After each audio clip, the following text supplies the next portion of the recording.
So, all right, everyone, let's put our hands together for the builder who brought serious creativity and brick power to LEGO Masters Season 4. He wowed us with his imagination, his problem solving, and the way he could turn a pile of bricks into pure storytelling magic. He's here today to share behind the scenes secrets, talk about life on the show, and geek out with all of us fellow fans. And Tim Hutchings also brought along his friend Cole. Cole, tell me your last name. Edmonson. And Cole is a fellow Lego enthusiast as well, as we can see by what Cole has brought with him. And this is a marvelous looking build. Thank you. I want to talk more about that here in a second, but first, Tim, thank both of you for taking the time to do this with us here today. But the first thing that I'm curious about, what was it like walking out onto the set of LEGO Masters for the first time? What was that experience like? It was everything you would think it would have been. It was fun. They have a little bit of the fog and stuff going, so when Will and Jamie and Amy were up front, it's kind of foggy. My eyes getting older, it looked like they were like a hologram or something. So it added to that kind of surreal kind of little bit. I'm not Did as you pinch quiet. yourself? Were you pinching yourself? I was a little bit. Because we had been the alternate team for season 3. And so we had spent a week with the entire season 3 cast thinking we were on season 3 the whole week and everything. And at the end of the week got told we were not. And if season 4 happened, we would get a chance. And luck have it, we made it to season 4. So it was even more of a, that we finally had made it on the set. So, because they wouldn't even, we asked if we could at least see the brick pit or something, and they're like, no. So you're not even on the set. Well, I mean, I guess I could understand that. We made it to the studio because we actually, the day before shooting, or the Friday before shooting starts, and this is pretty typical of all the seasons, they have a day where we start doing all the wardrobe. Everybody getting fitted and make sure everything fits and all that kind of stuff. So you go through that whole process in the morning and makeup, and just to kind of experience it. And so that day, gosh, where was I going with that? I bet it was an overwhelming day. It was, but I tell you, the whole thing, and I talk about this on the show, that I found my play. I just enjoyed every minute. I mean, it was like the best experience, most comfortable job thing, whatever you want to say I ever had. Every minute, I was never nervous about anything. I was never free, it was just like this natural breathing for me. I just had that. It just was, I was that home that much. Nice. So you were comfortable on set from the moment you walked on. Everybody was so invited from the production, and I don't know who actually ultimately decides who the 12 teams are, but they are either that intuitive or just that, the 12 teams they usually choose just bond really well. And so, that you have that element as well. It's just, like big family, and that's what makes it so hard to go home. It's not the fact you lost or you didn't get a trophy or it's more losing that just day-to-day interaction with these people that you've just bonded with so closely for however many weeks you're there, and that's the hard part. So letting go of Lego family. And I was lost for weeks. So speaking of Lego family, how do you know Cole? Well, we actually met at a event here in Joplin. When was that? Oh, that was this spring, I believe. We had a swap meet at the local historical museum. And so, yeah, we're fairly local. And I think that's how I ended up getting invited to come over here. It's because I had met him. And, So now you guys are you part of a local Lego group? Yes. I've got a group here in Joplin and then one over in Springfield. And what do we call it? Lego groups? Lugs. Lugs. Generally Lego users group. Lego user group. But there's a bunch of different types of Lego clubs. So Cole, what got you into Lego? Oh, when I was age 4, I just liked how the bricks went together, and I never stopped. And growing up with video games and history and movies like Lord of the Rings, I couldn't necessarily have the real replicas, the real props, but I could build anything I wanted with Lego and try to make it look not Lego. And so that became an artistic challenge. And you've made some beautiful props, and I encourage everyone to check out your stuff here at the show, and then I'm sure you have some stuff online, and we're going to post some stuff. But you brought this sword. Quickly tell us about that. Yeah, sword. this is Anduril, Flame of the West. This is Aragorn's sword, royal weapon from the Lord of the Rings. Formerly Narsil, got broken into the shards, Narsil by Sauron, the Dark Lord, at the beginning of the movie, and then my instructions online show you how to build it as a separate shards. Put it all together, then you can reforge it as Anduril. Oh. So yeah, no glue on this thing. So I love that it's a specific prop for a specific story, Yes. and you've even got so that it comes apart in shards specifically, or the build in shards. And you can even wield it, and you only lost one brick. And That wasn't bad at all. pieces will come off. Very gentle dueling, not recommended for heavy warfare. That's not bad at all. Wow, that's gorgeous. Thank That you. is gorgeous. No glue. And- Inside out rubber tires holding the ting together. Gives it that. So wrapped every leather. that's 100% Lego. Absolutely. There's nothing in there that did not come out of a Lego set. Yep. No glue, no craggle. I'm a purist Okay. Lego builder, if you will. Nice. Some illegal techniques, if you will, but we can talk about that. Yeah. Well. And I want to look at the other prop you got with you too here in a minute, but I want to come back to Tim for a second, because tell me about the process of applying to be on Lego Masters. I mean, what was that process like? So you initially start out with there's an application online. Okay. And we were kind of a little different. We tried out for season 1, and season 1, it was new, and casting agents were just hitting everyone. I mean, Oh. if you had any kind of social media Lego presence, if you were part of the lug, Okay. I mean, because so many people thought it was a joke or hoax and everything else, and were not taking. And finally, enough people were starting to go through the process, and then finally word got around. And Tim, my teammate, we were Tim and Tim, and he was the ambassador for our club in Houston. And so he just put out a thing on our Google group, hey, I think I'm gonna give this a try. Would anybody wanna do it with me? And at the time, I was kind of in between jobs and stuff. I said something to my wife, and she said, well, does it pay? I said, well, yeah, I think it's an actual acting, job. Yeah. So she's like, okay, yeah, give it a shot. Why not? So we actually, Tim had already been he had a call set up with a casting person, but he then went on vacation. So he had me do the first contact with the guy. And we started talking about my Wild West. I had been a real bounty hunter, and he just was all over the place. And then Texas, and so he was, man, he cowboy hats, cowboy boots. I'm going to get you guys need to talk. Okay. So we had our first call before we ever even got the applications filled out. So we did that, and then we had to hurry and get that done. And then it's just a process of interaction with these casting people, and then they eventually put together the packet, which is just a lot of photos, a lot of videos, and then one really good video interaction with the casting person. And that's what Fox uses to determine Okay. the next few teams. And I'm not sure. Apparently we got to be a little careful about some of this detail, but you go through it one more kind of a process, and then they do all the different checks and stuff like background. Yeah, all yeah. that kind of stuff. But so season 1, we did really well. We made it to the point where we would have gone. It was initially filmed in LA. It was season 1, it was all done in LA.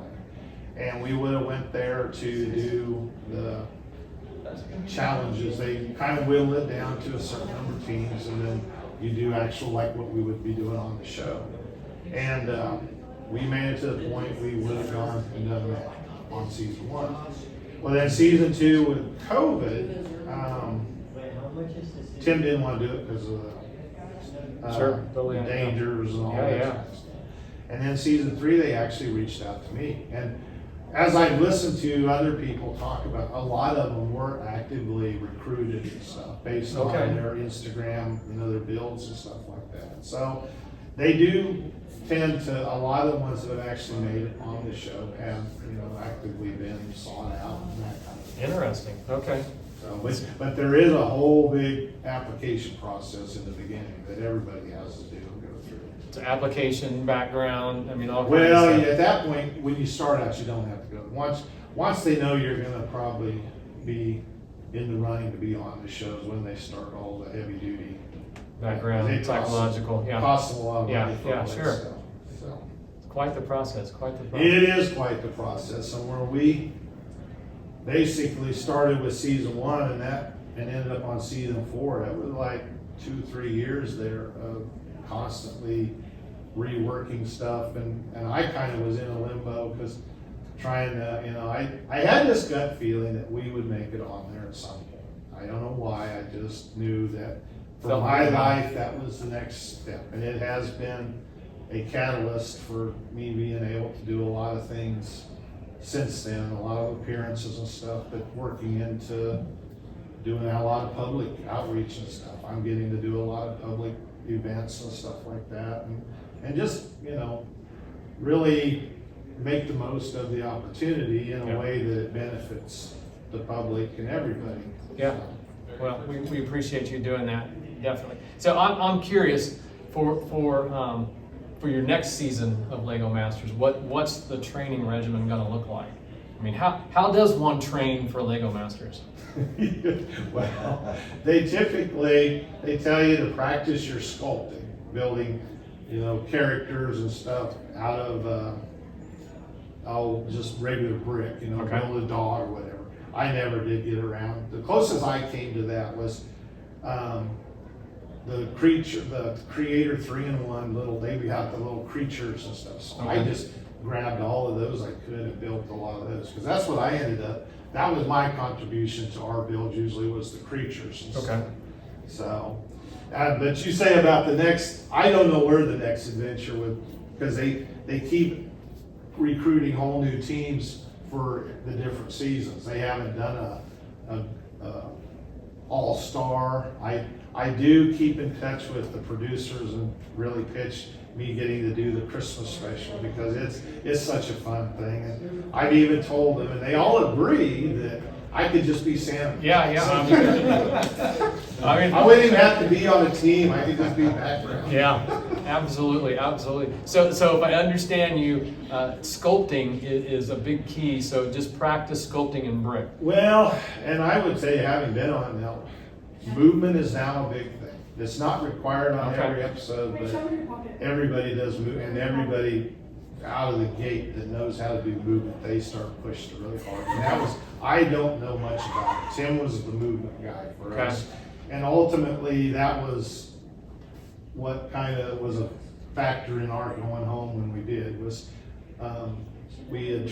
Tim tried something he hadn't done before, and we ate up a lot of time, and then we made a lot of changes and stuff, and that ultimately set us home. So I would definitely work a lot with the power front. Well, now what is it, Spike and Powered up and Spike and all this new Bluetooth stuff. Okay, so movement, sculpting, and then how about storytelling? Storytelling's big, and I tell people too, just doing this, being able to sit in front of people and talk and interact and stuff is a very big part of it, because let's face it, in the Lego world, it draws in everybody from every walks of life, but a lot of people, the majority, aren't very comfortable being around other people that don't like talking. It's a big deal for them to go to these conventions and put their stuff there, and then they have to talk to people about it. So if you want to go to that next level, you have to be comfortable Comfortable with people and talking to people. A lot of us are introverts. This is very much a quiet, creative hobby. For It me. is. Yeah, no, I was gonna say that, most geek clubs are for the socially awkward. So I mean, I'm in several, and so that's what we say, we're a club for socially awkward people. So it's learning to overcome that is. That is a big part of it. And I would say too, and I don't know if this is true or not, but because cameras play a big part of it. You know, you got 30 cameras all around you the whole time you're there. And then you do a lot of this interview type stuff with the camera right there. I think a big part of it, I had my YouTube channel for several years, and just getting used to sitting there talking to a camera and interacting with that, I think really kind of helps. There's a real art to that too. I mean, not just simply doing, but simply explaining while you're doing, and not to just be rambling, but to be actually. Well, rambling is not bad, but not something that's annoying, right? Yeah. Well, I could be annoying too. I know I am, but that's beside the point. So you mentioned sculpting, so Cole, I want to take this moment. I see you have another one of your creations down there. I do. Tim, so I walked into the Lego room, and I told everyone I walked in there, I was like, why did they put the prop gun person with the Legos? And then I'm like, wait a minute, those are Legos. And so show us what you have here. Sure. I got an official Lego case from an old vintage Technic set, but inside it's been converted to a foam insert and. I mean, a little bit. at first glance, I would not have guessed that was Lego. This is the 1911 World War II. Yeah, the 1911. I love that. It's got a working squeeze trigger on it. It's got pullback hammer, and it's 1:1 scale. And yeah, it's just it's fun to make historic artifacts. And this is all original. I mean, you did not take anyone else's plans. You created the plans for this. So talk about the process of sculpting that. I mean, how did you get from idea to that? Yeah. Back when I first started building these, about 2007, 2008, they were very chunky. We did not have as many curved slopes, different refined pieces as we do now. It was a lot blockier and brick looking. And then this is probably the 4th iteration I've done. So repetition, revisiting, it's never perfect, it's never truly done. It might be abandoned for a time. You go on to other projects, but it's just a matter of, like the founder of the Lego group once said, only the best is good enough. It's the idea that you strive for quality and just try to push the envelope, stretch the boundaries of what Lego pieces can do. And this is just a niche that I enjoy. It intersects with pop culture, video gaming, with history, and with engineering. Just different aspects of it. What a beautiful sculpt. Thank you. What a beautiful sculpt. And I think I saw at your booth, you had an image, you created a 1-to-1 picture printout, and you started just from that piecing bricks together to make it. Now, I only saw a side view. Do you have a top view as well when you're doing it? I do. As not all of them are as easy to find online. Gotcha. The side views are definitely more common when you're doing the research. And you just, okay, what brick fits that? How long did it take you just on that one to sculpt that, to figure out how to sculpt it? Yeah, 20 to 30 hours on average, I would say, give or take. Again, they're never truly finished. I reach a point where it's ready for instructions, and then you move on to the next project. And do I see, do you have this as a kit? I do. Most of my models, I just produce digital building instructions as a download on the website. That way, somebody who wants to build this themselves, you just download the instructions, a parts list, you paste that into bricklink.com, it creates a shopping cart for you, cheaper than a kit. I don't have to deal with the inventory logistics and stuff. But this show, I did experiment. I did assemble a few physical kits as well for those who might want to just pick this up on the fly today. And so it's got all the parts, it's got access to the instructions, everything that you need to make this display piece for your shelf. That is wonderful. And so Brick Replicas, that's where we can find you online. Absolutely. Is it brickreplicas.com or Correct. Brick Replicas with an S? Okay. Everyone needs to check out that is marvelous. Thank you. I love that. Like I said, when I walked into that room, I'm like, They got the gun prop guy with all the I Lego know, people. and they are amazing. Yeah. I mean, I was a private investigator for 20 years, so I carried a gun for quite a while. So Did you second take some of those when you walked in, or I did did. you already know? And he got a Beretta, which is what I carried in there, so it looked really good. Are you picking up those instructions? I mean, have you got those I instructions may yet? have to. I mean, you might. I mean, surely you can hook you up. All right. I mean, Nostalgia purposes. so let's go back to Lego Masters for a second. The show is all about challenges, build challenges, right? Or mock challenges, right? Make your own creation. And they're creative in their challenges. What are the challenges? I mean, what one did you love? What one did you just like, push you over the limit? Well, they were all fun. My favorite was the second one. They had live kittens, and we had to build a playhouse with kittens. And oh my gosh, they were so much. I told Tim our kitten was named Iggy, and there's a shot of me, and I got a hold of him. He's playing with my beard, and that's why I told Tim. I said, I'm just going to be done. You can build, and I'll play with Iggy. But they didn't keep him there that long. Partly because there was several on the cast that were very allergic to cats, yeah. And they were not happy about that. Challenge that I wasn't real happy, that was the one we went home, and it was a sound. They gave us a sound, and we had to, and I'm like, because you forget, because you have a mic on you the whole time. Yeah.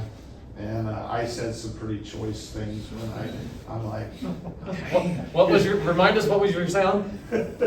it was this, well, when they revealed the gold brick. Yeah. That it's almost identical Okay. to that. And that was one of the things. Kind of an aha. Yes, exactly. Did I nail it? You did. And that was what hurt us, because we were going to do something related to Will and the gold brick being in a treasure chest. They decided to give the gold brick out again. So he comes out, makes a big presentation and all that. Spoiled it for you. Kind of really not on our bill. It's not going to be duplicating that again. So then we had to change gears and stuff. But that one, I was like, because they just seemed to get more kind of ridiculous as we went along.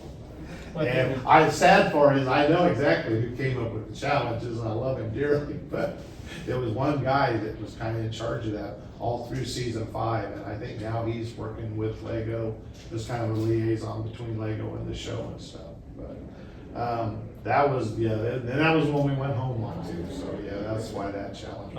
I could feel that. I had imagined that might have been the one, but I'm curious on the challenges. Is there ever an episode where the Lego Masters themselves that host the show, do they have to do a challenge? Has that ever been a thing yet? I don't think so. I feel like that needs to be a thing. Yeah. I feel like that needs to be a thing. I mean, the chefs on the chef cooking shows, they all cook at some point, right? So I think it's time for the Lego Masters to handle a challenge, and it needs to be one like the sound.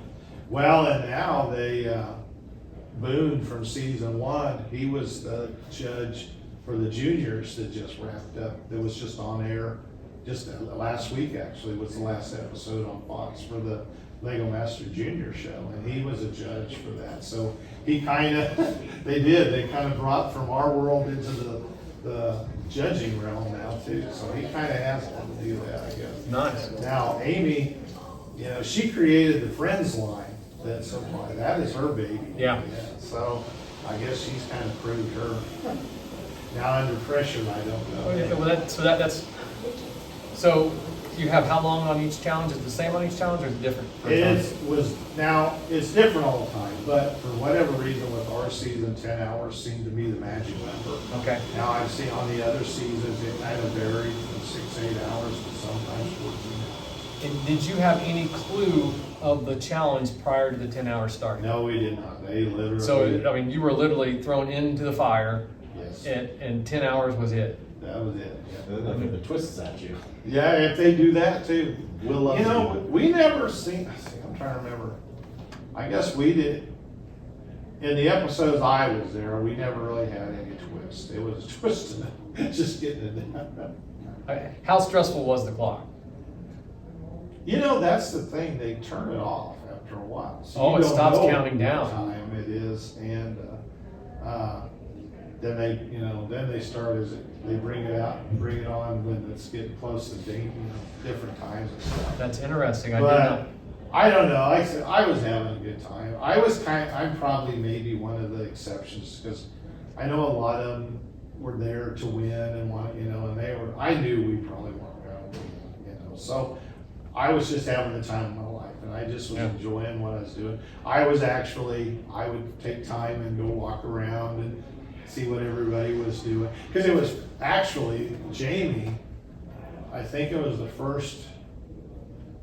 second episode with the cat thing, because for whatever reason, they came to talk to us twice every time. And every time we ended up having to make some changes and stuff. And he asked straight up, he said, are you guys looking at what everybody else is doing and stuff? And so Tim was like, maybe we need to start walking around. I said, well, I don't have a problem with that. So I started walking around and talking and checking on other things, partly because that was the second one, and it was the cat. We had to build a playhouse for the cat. Three teams ended up doing trees, and that was... A tree seems like where everyone would go with something well, like that. and that was it. And technically, there was only one team, because they had the kittens, and then they had kind of their likes and dislikes. And one of the teams that did tree, their cat actually had something to do with trees. Tim and I we had started somewhere totally different. And then he had an actual true story of an owl and a squirrel living in a tree at their house together. Oh. And we just kind of blossomed into this whole thing that they would adopt Iggy and a party and all that. So that's how it kind of worked for us. And I don't remember the third one, how that happened. So, but we had all these trees, and so it was kind of like... So, question for both of you. So Cole, when you make your appearance on Celebrity Lego Masters, and when you make your reappearance on Celebrity Lego Masters, what celebrity do you want to take with you to build? Who's your choice celebrity? You start. I'm gonna have to think about it for a second. I've even thought about this because I'd like about who would be fun to do the Christmas special with. What celebrities do we know that are into Lego? Are there some we know? I've got one that I could think of. And I'll tell you mine. Mine would be David Beckham. I hear he's into Lego. I think he'd be a lot of fun to build with. Yeah. Well, there's a lot of sports figures. No, you go. I had the pleasure and privilege of meeting one of my favorite film composers at a Lego convention. It was Seattle Brick Con about a decade ago. Michael Giacchino, he composed the theme to Up and Ratatouille, a bunch of the Pixar, even Star Wars, and some Marvel films now. And I know that he, at least his son, are into Lego. That would be cool. Yeah. Okay, that sounds like a great one. If he was available. And what a great. I mean, I love that Lego brings together so many people. I think that's what I love most about it. I mean, it's generational. There's no boundaries. Well, that's it. I mean, with all the thousands of people I've interacted with in the last couple of years, it is so fun to see how many people in their 80s and 90s actually have Lego collections and Lego rooms, and they're just as excited about it as any kid walking around in there. So, I mean, yeah, you're talking about the generational thing. It's amazing. I mean, there were some generational teams on your season, if I'm not mistaken, right? Oh yeah, we had Poppy and his grandson Ben, and then they had some great builds, yeah. Sam and his mom together, and what else we had?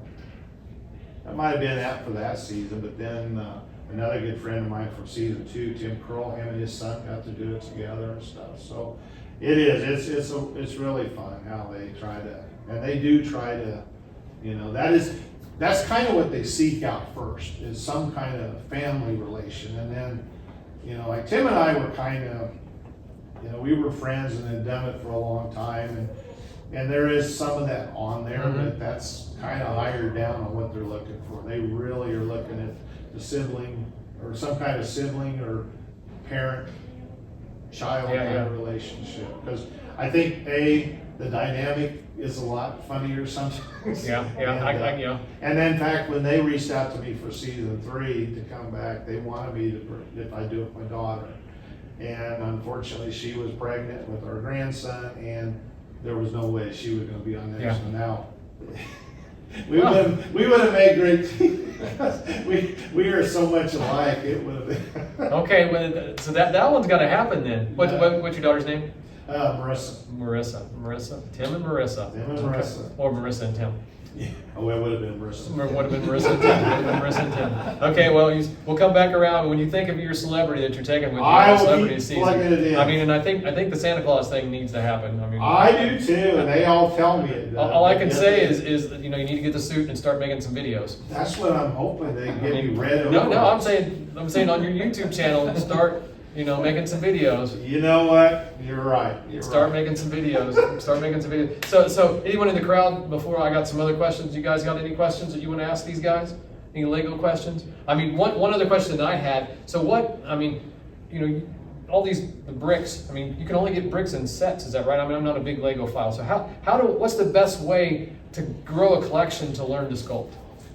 Yeah, if you're looking for particular pieces, bricklink.com, now owned by Lego directly, Okay. get any part ever produced essentially from hundreds of thousands of different stores across the world. And so if you're looking for particular things, that's the way to go. Obviously, the Pick Brick Wall Lego store, if you want to buy in bulk. So you can buy in bulk there, so I'm assuming that's by the pound. Volume containers, but Okay. yes.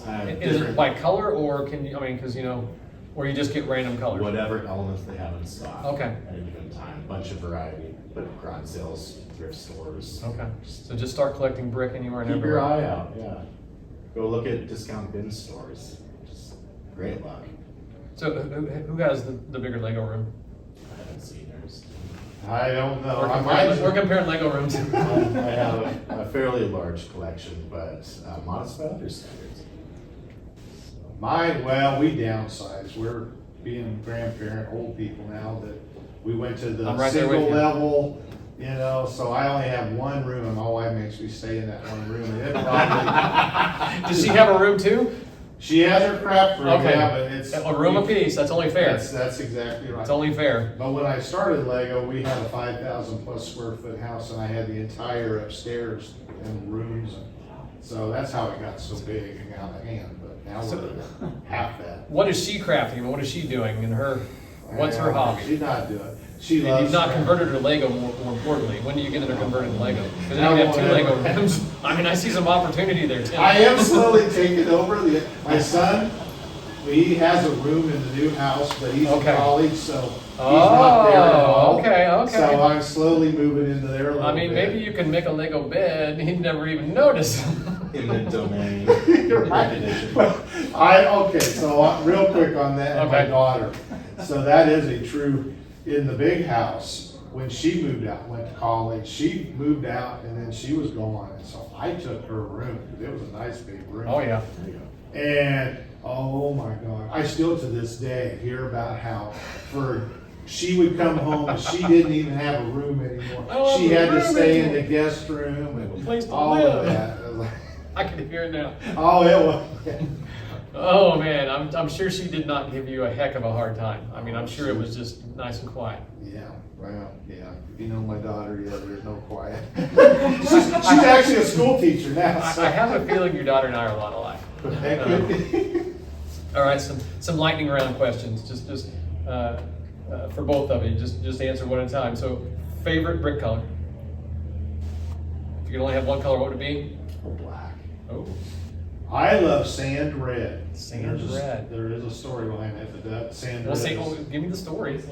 Well, so it's a very hard color to get. It only was ever used in one set, a land speeder, and then for whatever reason, they did some little just parts packs. Mm-hmm.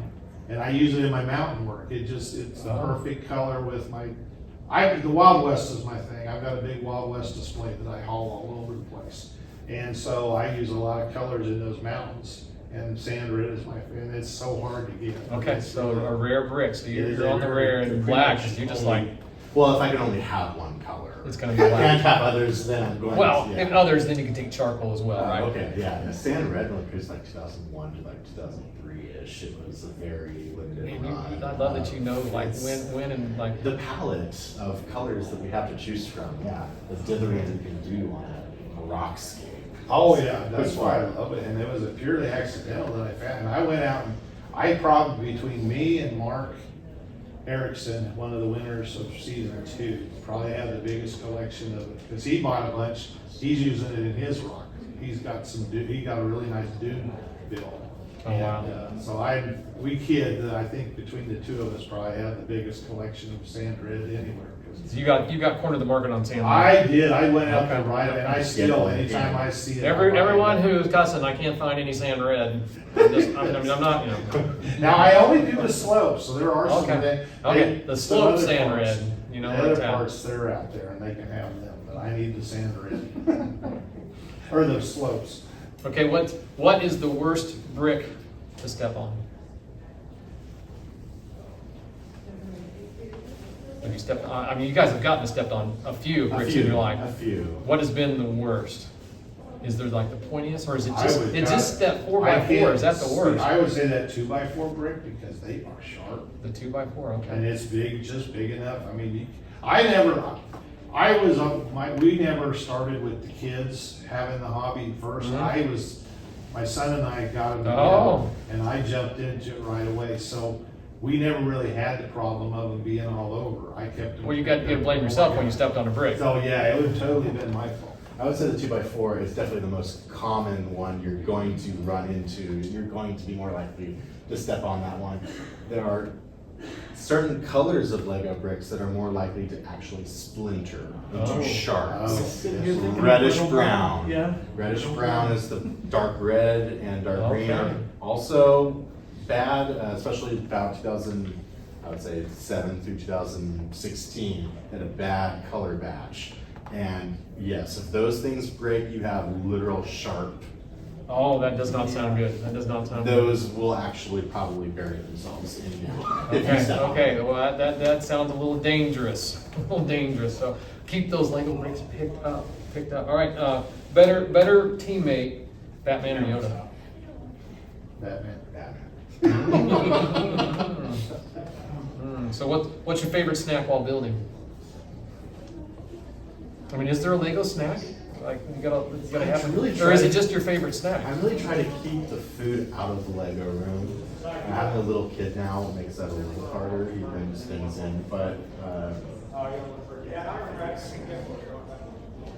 Is it Gushers? Is it I snack on everything. everything? Okay, so there is no Crackers and non-favorite cheese. snack for you, Not Lego wise. for me, no. Cheese and crackers. Cheese and crack. Oh, so you're a little more, you know, you got the little cheese board. And A little charcuterie. Charcuterie board. Like, I like that. Have you made a Lego charcuterie board? I feel like cheeseburgers, dessert items. I feel like you need a Lego charcuterie board to snack off of. I'm just saying, Cole. All right, last one. So if you had unlimited bricks, what are you going to build? I kind of think I know what you're going to build. So what are you going to build with unlimited bricks? Like bricks, the amount of bricks wasn't an option. It wasn't a problem. I had a lot of people requesting a tank. That one. That's exactly what I was going to say. I can see you building them on Abrams. Yes.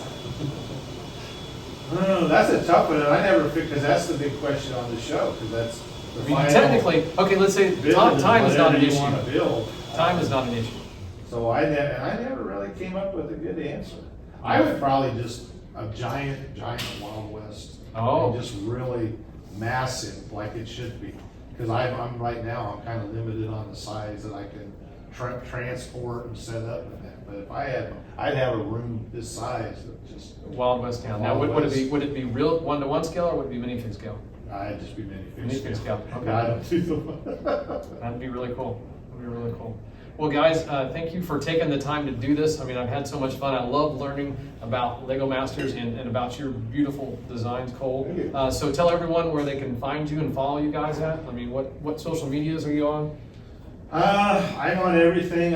Tim's Brick Adventures is my Okay. YouTube, but it's also I've got a Facebook page, and my Instagram is all Tim's Brick Adventures. And then I've got a Elves Gone Bad Facebook page. Elves Gone Bad, It's okay. a story, a Christmas story I do, Okay. using Lego to illustrate the story.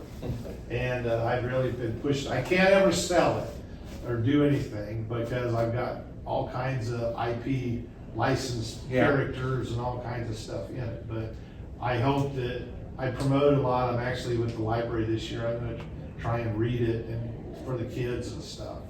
get everybody that when Christmas comes out, they gotta read or watch, listen to Elves Gone Bad, is my dream with that.